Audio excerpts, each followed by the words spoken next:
Once upon a time, there lived a hardworking widowed father named Ibrahim, who lovingly cared for his 6-year-old daughter, Hania.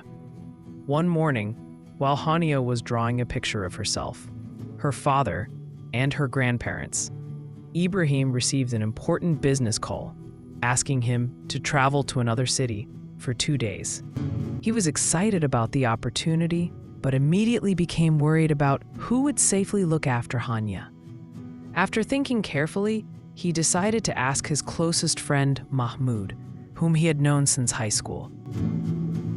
Ibrahim visited Mahmoud and said, "My friend, I need your help." Mahmoud replied warmly, "I am always here for you. Do you need money, food, transport, or help with your journey?" Ibrahim said, "No, my friend. I need Hania to stay with you and your children for 2 days until I return." Mahmoud suddenly became silent and serious, then replied, "Ibrahim, please do not be angry, but I cannot accept this responsibility." Ibrahim felt hurt and said, "You are my best friend. Why can you not help?" Mahmoud calmly answered, "Caring for a young child is not a simple favor. What if Hania becomes sick during the night, falls while playing, feels frightened, wanders outside, or needs urgent attention while I'm caring for my own children? You may trust my intentions, but good intentions cannot prevent every accident." Ibrahim asked, "Are you saying that you cannot be trusted?" Mahmoud replied, "No, my friend.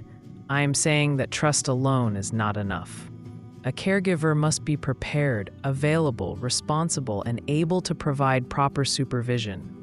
We often hear about children being neglected, frightened, harmed, or abused by people their families believe they could trust. Not everyone is dangerous, but parents must never take unnecessary risks with their children." Mahmoud then advised him, "Let Hania stay with her grandparents. She knows them, trusts them, understands their home, and feels safe with them. Give them your contact details, her medical information, school routine, food requirements, and emergency numbers." Ibrahim slowly calmed down and said, "I am sorry, Mahmoud. I thought you were refusing because you did not care."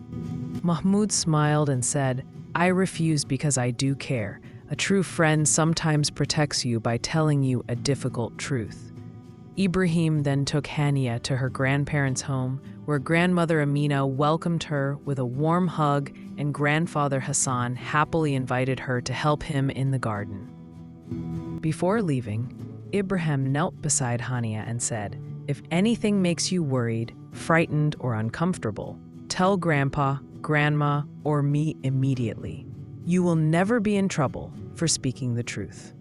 Hania smiled and replied, "I understand, Baba." During the next 2 days, Hania learned baking biscuits, watered and caring flowers, listened to bedtime stories, and video called her father.